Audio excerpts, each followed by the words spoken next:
ज़रा थोड़ा सा इंतज़ार कर लें, 2-3 मिनट, ताकि बाकी बच्चे भी आ जाएं, फिर हम स्टार्ट करते हैं।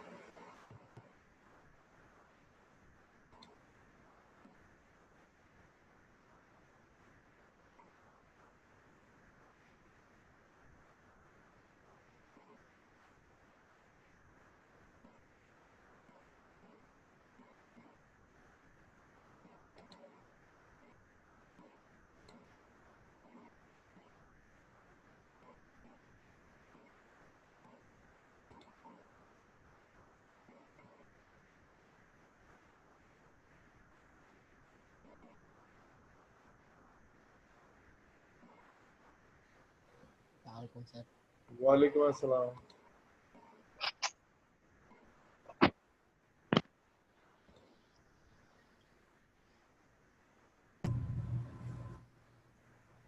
अस्सलाम वालेकुम। वालेकुम अस्सलाम।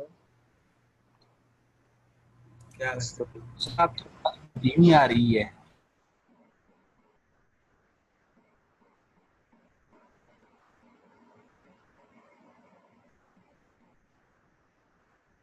चलें जी, अब हम लेक्चर को स्टार्ट करते हैं। ठीक है, बिस्मिल्लाहिर्रहमानिर्रहीम। आज चौथा लेक्चर है यूनिट 11 का।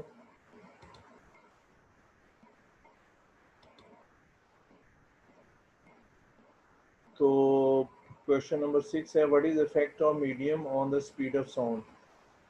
कह रहा है कि स्पीड ऑफ साउंड पर क्या असर पड़ता है अगर मीडियम मौजूद है। यानी कि मीडियम का मतलब ये है कि हवा है, सॉलिड है, या कोई लिक्विड है, उसमें से साउंड कैसे गुजरती है। Sound wave can be transmitted by any medium containing particle.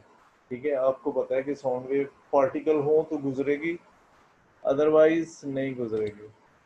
ठीक है, दैट कैन वाइब्रेट, जो वाइब्रेट कर सके। It can not pass through vacuum, space में आवाज़ गुजर नहीं सकती क्योंकि वहाँ पे पार्टिकल मौजूद नहीं होते। However the nature of the medium will affect the speed of sound waves. Medium की नेचर जो है वो स्पीड ऑफ साउंड वेव पर भी इसका इन्हसार है। In general the speed of sound in liquid is 5 time in gases. अब कहते हैं लिक्विड में 5 टाइम ज़्यादा स्पीड होती है गैसेस की निस्बत। ठीक है, the speed of sound in solid is about 15 time that in gases. ठीक है, और सॉलिड में 15 गुना ज़्यादा स्पीड होती है गैसेस की निस्बत। ठीक है, यानी इसका मतलब है सॉलिड में उसके पार्टिकल भी आपको पता है वाइब्रेट कर रहे होते हैं। सॉलिड के पहले भी आप जानते हैं, पिछली क्लासों में भी पढ़ा, मैंने भी बताया होगा। तो ये सॉलिड के पार्टिकल वाइब्रेट कर रहे थे अपनी मेन पोजीशन पे, इसमें 15 गुना ज़्यादा गैसेस की निस्बत स्पीड होती है, और लिक्विड में 5 गुना ज़्यादा गैसेस की निस्बत साउंड की स्पीड होती है। ठीक है, the speed of sound in air is affected by change in some physical conditions such as temperature, pressure and humidity। कहते हैं टेम्परेचर, प्रेशर और ह्यूमिडिटी की वजह से स्पीड ऑफ साउंड पर असर पड़ता है। The speed of sound in air is 343 metre per second at 1 atmospheric pressure. ठीक है, आपको पता है एटमॉस्फेरिक प्रेशर क्या होता है। इसके एक एटमॉस्फेरिक प्रेशर पर स्पीड ऑफ साउंड जो है वो 343 मीटर पर सेकेंड है। और रूम टेम्परेचर कितना होना चाहिए, 21 degree centigrade. The speed varies with the temperature. Speed जो है वो चेंज होती है टेम्परेचर से। ठीक है, the speed varies with temperature and humidity. The speed of sound in solid and liquid is faster than in air. ये पहले भी मैं बता चुका हूँ। The following relation can be use to find the speed of sound, v is equal to f lambda. वही पुरानी question जो हम वेव में इस्तेमाल करते हैं। कहते हैं इसकी मदद से हम स्पीड ऑफ साउंड जो है वो मालूम कर सकते हैं। Where v is the speed of sound, f is the frequency and lambda is the wavelength. ये सारा आपको पता ही है। ठीक है, अब है 7, how can you find the speed of sound by echo method. Echo method में स्पीड ऑफ साउंड आप कैसे मालूम कर सकते हैं। What factor affect the accuracy of the method.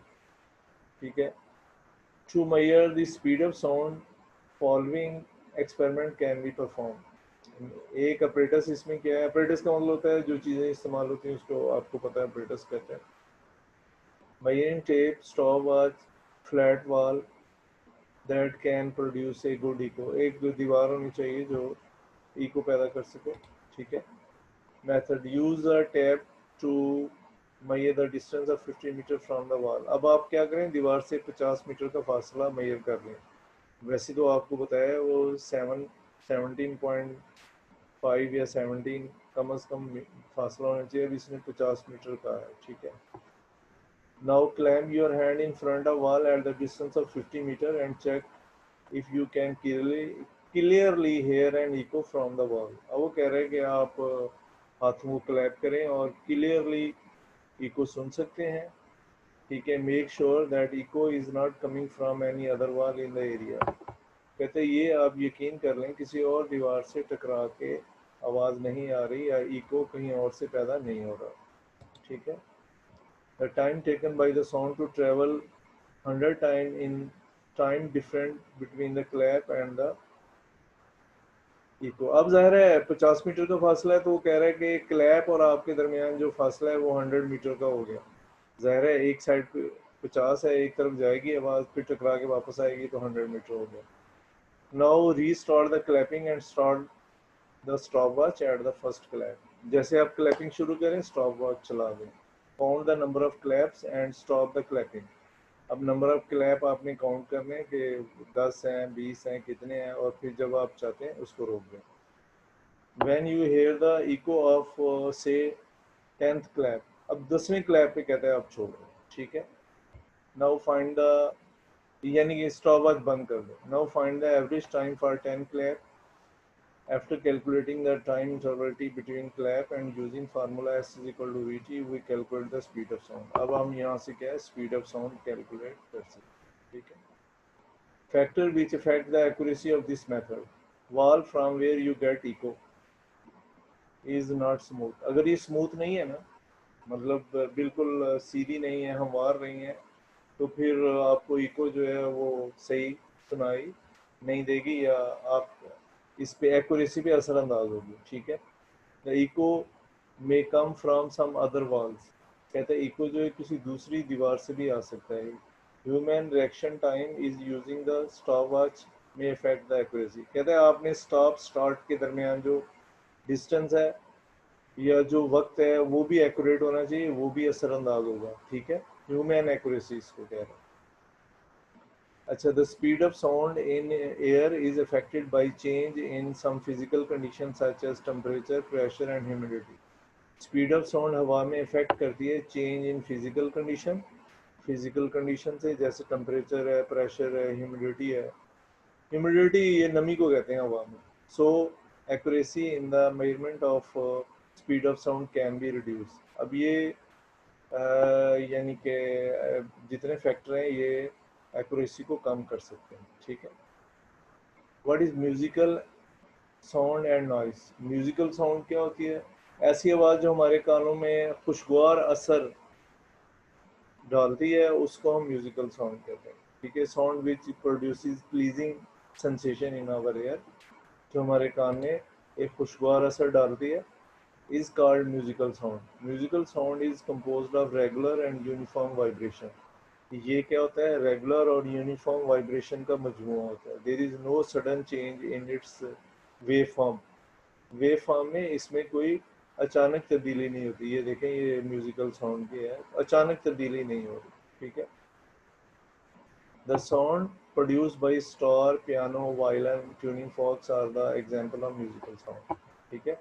जो साउंड पियानो और इस तरह दूसरी चीज़ें हैं जिसमें नॉर्मल आवाज़ पैदा की जा सकती है उसकी ये मिसालें हैं, ठीक है। नॉइज, शोर, ए साउंड दैट प्रोड्यूस डिसप्लीजिंग सेंसेशन, जो ना खुशगवार असर डालती है इन ईयर कान के ऊपर, is called a musical noise. Such A sound is composed of irregular and disorder vibration. कहता है ये जो है इरेगुलर बेतरतीब और डिसऑर्डर भी बेतरतीब ही होता है, वाइब्रेशन की वजह से होता है। देयर इज सडन चेंज, अचानक तब्दीली आती है, आवाज कम हो गई, अचानक अचानक ज्यादा हो गई, ठीक है। There is sudden change in wave form. अब वेव फॉर्म में अचानक तब्दीली होती है, देखें बेतरतीब है, कभी ऊपर होगी कभी नीचे होगी वेव फॉर्म इसकी, ठीक है। दी एग्जांपल ऑफ एक्सप्लोजन, धमाके की आवाज़, हॉर्न ऑफ व्हीकल्स, गाड़ियों का हॉर्न जो है, and sound of donkey are the example of noise, ठीक है। इसमें ज़्यादा आज थ्योरी है पढ़ने वाली। अच्छा जी, example 2.11.2, calculate the frequency of sound wave of speed 340 metre per second. क्या है 340 मीटर पर सेकंड। यहाँ वो थोड़ा सा प्रॉब्लम था तो मैंने करा, ठीक है। अच्छा जी, and wavelength 0.5 metre. Solution, give the speed of wave v is equal to 340 metre per second. अब वेवलेंथ हमारी वेलोसिटी ये दी हुई है हमें, ये देखें वेवलेंथ भी दी हुई लैम्डा। तो आपने क्या करना है कि find the frequency of sound waves of speed. आपने फ्रीक्वेंसी जो है वो मालूम करनी है। क्या करना है? फ्रीक्वेंसी मालूम करनी है, ठीक है जी। तो इसके लिए ये इसमें फार्मूला हम लगाएंगे। चलें इस क्वेश्चन को हम बाद में करेंगे, इसमें गलत फार्मूला लगा दिया जल्दी में, ठीक है। ये फिर नेक्स्ट डेज हम इसको दोबारा सॉल्व करेंगे, ठीक है। अच्छा जी, व्हाट इज नॉइज पोल्यूशन। अब ये कह रहा है कि जो हमारे पास शोर है वो उसकी पोल्यूशन क्या होती है। Explain the noise in A nuisance, ठीक है। Explain the noise is a nuisance. Nuisance का मतलब एक अच्छी चीज़ नहीं है हमारे लिए, खुशगवार चीज़ नहीं है, ठीक है। Noise pollution, the excessive noises which disrupt the balance or activity of living and non-living things in the environment is called noise pollution। कहता है एक बहुत ज़्यादा शोर जो बैलेंस और लिविंग एक्टिविटीज़, जिंदा चीज़ों की और नॉन लिविंग थिंग्स को एनवायरनमेंट में डिस्टर्ब करता है, ठीक है, उसको हम नॉइस पोल्यूशन कहते हैं। क्या कहते हैं? नॉइस पोल्यूशन कहते हैं। एक्सेसिव नॉइज यानी बहुत ज़्यादा तादाद, विच डिसरप्ट द बैलेंस यानी बैलेंस को ख़राब करता है, ऑफ लिविंग और non living things in the environment, ठीक है, is called noise pollution. Explanation, there are many sources which causes noise pollution. For example, the horn of vehicles, गाड़ियों के हॉर्न है, ठीक है। The machinery used in construction, जो machinery हम इस्तेमाल करते हैं कंस्ट्रक्शन वगैरह में, जैसे पहाड़ वगैरह तोड़ रहे हैं या कोई और चीज़ें ऊपर पहुंचा रहे हैं और आपका घर करीब है और आप डिस्टर्ब हो रहे हैं। The low flying craft, जहाज जो नीचे उड़ते हैं। Loud speakers, metal work causes noise pollution. अब ये सारी चीज़ें क्या करती हैं? हमें नॉइस पोल्यूशन जो है वो मुहैया करती हैं, देती हैं, ठीक है। अच्छा जी, नॉइस इज न्यूसेंस। न्यूसेंस का मतलब ऐसी चीज़ जो हमें अच्छी नहीं लगती, शोर जो है वो अच्छा नहीं लगता, because of its harmful effect on human body. इसका इंसान के जिस्म पे बुरा असर होता है। Animal, plant and other inert things in the environment, ऐसी और जो चीज़ें हैं एनवायरनमेंट में। Some harmful effect of noise pollution are given below. कुछ हार्मफुल इफेक्ट जो है वो हमें दिए गए हैं, ठीक है। अच्छा जी, अब सबसे पहले है नंबर 1, नॉइस काजेज टेम्परेरी और परमानेंट डेफनेस, ठीक है। अब कहते हैं शोर की वजह से क्या कि आर्जी तौर पर या मुकम्मल बंदा जो है वो बहरा हो जाता है। जैसे कोई गन फायर हो रही है, बड़ी तोप वगैरह है, तो आपको पता नहीं है, या आपके करीब कोई ब्लास्ट हुआ है तो आपको पता नहीं है, तो आप अपने कानों को बंद नहीं करते। तो उसकी वजह से क्या होता है कि आपके कान का जो ड्रम है या पर्दा है वो फट सकता है, जिसकी वजह से बंदा जो बहरा हो जाएगा, ठीक है। It reduces the working efficiency, ठीक है, ये आपके काम करने की सलाहियत को कम करता है। इंटरफेसेस विद कम्युनिकेशन, ठीक है। और जो आप बात करें उसमें इंटरफेयर होगा, यानी आप डिस्टर्ब होंगे और बात सही तरह दूसरे तक नहीं पहुंचा सकते। ठीक है। Number 3, it increases the rate of error which causes accident. ठीक है, इससे रेट ऑफ एरर बढ़ जाता है और एक्सीडेंट भी हो सकता है। ठीक है। अच्छा, it decreases the ability of understanding, आपके समझने की सलाहियत शोर की वजह से कम होती है। लिसनिंग, सुनने की, राइटिंग लिखने की, एंड रीडिंग पढ़ने की of human. It causes dangerous disease like blood pressure भी हो सकता है, हार्ट प्रॉब्लम भी हो सकता है, और मेंटल इलनेस, ज़हनी तौर पर भी इंसान जो है बीमार हो सकता है। ठीक है। अच्छा जी, it damages the nervous system of animal, animal के नर्वस सिस्टम को भी ये डैमेज करता है। अब ज़ाहिर है एनिमल तो हमें बता नहीं सकते कि मुझे ये प्रॉब्लम हो गया, लेकिन अगर शोर ज़्यादा तो एनिमल के लिए भी मसला हो जाता है। It decreases the productivity of animal and effect the normal growth of plant. अब जो जानवर आगे ज़्यादा जिनकी तादाद होती है उसको कम कर देता है, कर सकता है, और नॉर्मल ग्रोथ जो है प्लांट की वो उस पर भी असरअंदाज होता है। Loud noise can also affect the high building and bridges. अब शोर जो है वो बड़ी बिल्डिंग्स और ब्रिजेस पे भी असरअंदाज होता है, वो भी टूट फूट का शिकार हो सकते हैं या हो जाते हैं। ठीक है। Noise has negative effect on human health as it can cause condition such as hearing loss। ठीक है, नॉइस जो है वो इंसान की सेहत पे भी असरअंदाज होता है, जैसे हेयरिंग लॉस हो जाती है, स्लीपिंग डिस्टर्बेंस हो जाती है, अग्रेशन, गुस्सा आता है, हाइपरटेंशन, हाई स्ट्रेस लेवल जो है वो इंसान का हो जाता है, यानी ब्लड प्रेशर वगैरह, और हर वक्त लड़ने के चक्कर में इंसान होने लग जाता है, यानी यूँ समझे हाई स्ट्रेस लेवल्स का ये मतलब हो जाता है। ठीक है। हाइपरटेंशन तो ये है कि आपका जो है वो ब्लड प्रेशर बढ़ जाएगा, शोर ज़्यादा होने की वजह से ऐसा हो सकता है सारा कुछ। ठीक है। सेफ लेवल, यानी किस हद तक आप सही तरह सुन सकते हैं। The safe level of noise depend upon two factor, the level, volume of the noise, कितना वॉल्यूम होना चाहिए, लेवल होना चाहिए, and the period of exposure to the noise. शोर, यानी शोर को आप कितना एक्सपोज हो, यानी कितनी देर तक शोर सुन सकते हैं आप, वो भी इंसान में सलाहियत है, इतनी देर तक सुन सकते हैं, इसके बाद नहीं सुन सकते।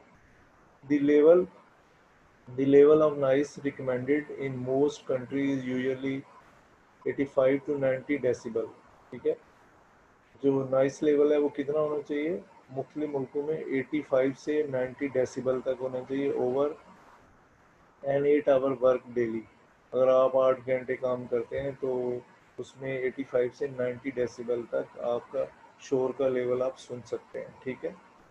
Noise pollution can be reduced to acceptable level by placing noisy machinery। अब कहते हैं कि नॉइस पोल्यूशन अगर हो रही है तो आप उसको एक्सेप्टेबल लेवल तक ला सकते हैं शोर कम करके, by placing noisy machinery with, by placing नहीं, रीप्लेसिंग। ठीक है। क्या ये रीप्लेसिंग, यानी तब्दील कर दो, by replacing noisy machinery with environmental friendly machinery equipments. ठीक है। क्या है इक्विपमेंट्स, कि आप फ्रेंडली मशीनरी के जो है रिप्लेस ले आएँ और दूसरी जो है आप क्या करें, छोड़ दें। ठीक है। तो उससे क्या होगा कि आप आसानी से जो है मसलन एक फैक्ट्री में काम करें, वहाँ पे जो मशीनरी है वो बहुत ज़्यादा शोर कर रही है, तो आप क्या करेंगे, उसको रिप्लेस कर देंगे किसी और मशीनरी के ज़रिए जो ज़्यादा शोर नहीं कर रही, तो जिससे क्या होगा कि वो आपको शोर ज़्यादा सुनाई नहीं देगा। ठीक है। तो उससे क्या हो जाएगा, जो शोर का लेवल है वो कम हो जाएगा। पुटिंग साउंड रिड्यूसिंग बैरियर, अब वो या वहाँ पे ऐसे बैरियर लगा दें, रुकावटें लगा दें कि आपका जो है शोर ज़्यादा आप तक ना पहुँचे। Are using hearing protection device, वो कान पे भी लगते हैं, वो हेयरिंग प्रोटेक्शन डिवाइस जो है कान पे इस्तेमाल करें। ठीक है। अच्छा जी, एकोस्टिक्स क्या होता है, describe the importance of acoustic protection.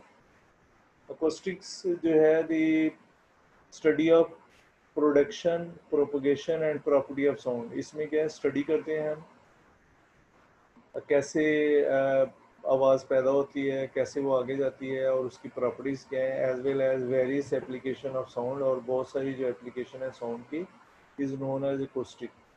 ठीक है, इसको हम अकोस्टिक कहते हैं। दूसरा है the study of sound is called acoustic. ठीक है, साउंड की स्टडी को हम क्या कहते हैं, एकोस्टिक्स कहते हैं। ठीक है, acoustic protection, the elimination of acoustic factor that affect the clear hearing of sound। कहता है कि elimination, eliminate का मतलब होता है खारिज करना, acoustic factor, आवाज़ के फैक्टर जो क्लियर आवाज़ सुनने पर असरअंदाज होते हैं, इस कॉल्ड acoustic protection, उसको हम acoustic protection कहते हैं। ठीक है, the fact explanation, the factors that affect the acoustics of room and halls are follow। कहते हैं जो जो चीज़ें असरअंदाज होती हैं acoustics of room, कमरे के acoustics पे और halls के, यानी हॉल में आवाज़ आपको अच्छे तरीके से सुनाई दे और उसमें शोर ना हो, तो कौन कौन से चीज़ों असरअंदाज होती हैं। पहला है इको, दूसरा है रिवर्बिरेशन, तीसरा है फॉक्सिंग of sound at certain spots, यानी कहीं आवाज़ जा रही है वहाँ पे रुक जाए, वहाँ से वापस ना आए, रिफ्लेक्ट ना हो। Echo, the reflection of sound from the hard surface is called echo, ये तो पहले भी आपने पढ़ चुके हैं। Original sound can be heard clearly due to echo, original sound जो है वो हम क्लियरली सुन सकते हैं इको की वजह से। Can not be heard, clearly नहीं सुन सकते इको की वजह से, वो दोबारा आके आप तक आवाज़ टकराएगी तो वो फिर पहले वाली आवाज़ जो है वो क्लियर नहीं होगी। ठीक है, the echo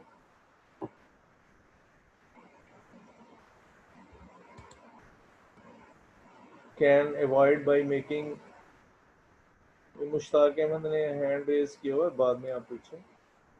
can be avoid by making use of absorbing material in the wall of hall and room. कहता है कि ये हम इको जो है ख़त्म कर सकते हैं, हमारे पास जो ऐसा मटेरियल हम इस्तेमाल करें दीवारों के ऊपर या कमरे में जो आवाज़ को क्या करे, अब्जॉर्व कर ले, रिफ्लेक्ट ना करे। ठीक है, बात समझ आई, यानी हम ऐसा मटेरियल यूज़ करते हैं बड़े बड़े हॉल्स में, जैसे कोई लेक्चर रूम है बड़े यूनिवर्सिटी वगैरह या कॉलेज में, कि वो आवाज़ को क्या करे, रिफ्लेक्ट ना करे, अब्जॉर्व कर ले। ठीक है, reverberation, the process of sound after the sound source has stopped is known as reverberation। Presence of sound, sound की मौजूदगी after the sounding source has stopped, अगर sounding source ने आवाज़ रोक भी दी है, आवाज़ अभी भी मौजूद है, उसको हम reverberation कहते हैं।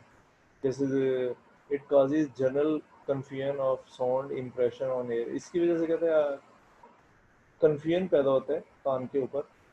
It can be avoided by using absorbing things like carpet and curtains। अब पर्दे वगैरह जो घर में लगाए होते हैं या जो नीचे कलीन है वो भी क्या करता है, आवाज़ को अब्जॉर्व कर लेते हैं। ठीक है, समझ आए। Focusing of sound at certain point, यानी कहीं कहीं आप आवाज़ को क्या करते हैं, फोकस कर लेते हैं। The curve wall focus the sound waves at certain spots. ठीक है, कर्व वॉल जो होती है ना, वो बाज़ स्पॉट पे आवाज़ को क्या करते हैं, रोक लेती हैं, आगे नहीं जाने देती। Thus sound can not be heard clearly at some places, और बाज़ जगहों पे हम साउंड को सही तरह नहीं सुन सकते। It can be avoided by using flat wall instead of curve wall. कहते हैं इसके लिए हम क्या करते हैं, फ्लैट वॉल इस्तेमाल करते हैं कमरों में या हॉल में, कर्व वॉल के अलावा। ठीक है, बात समझ आई।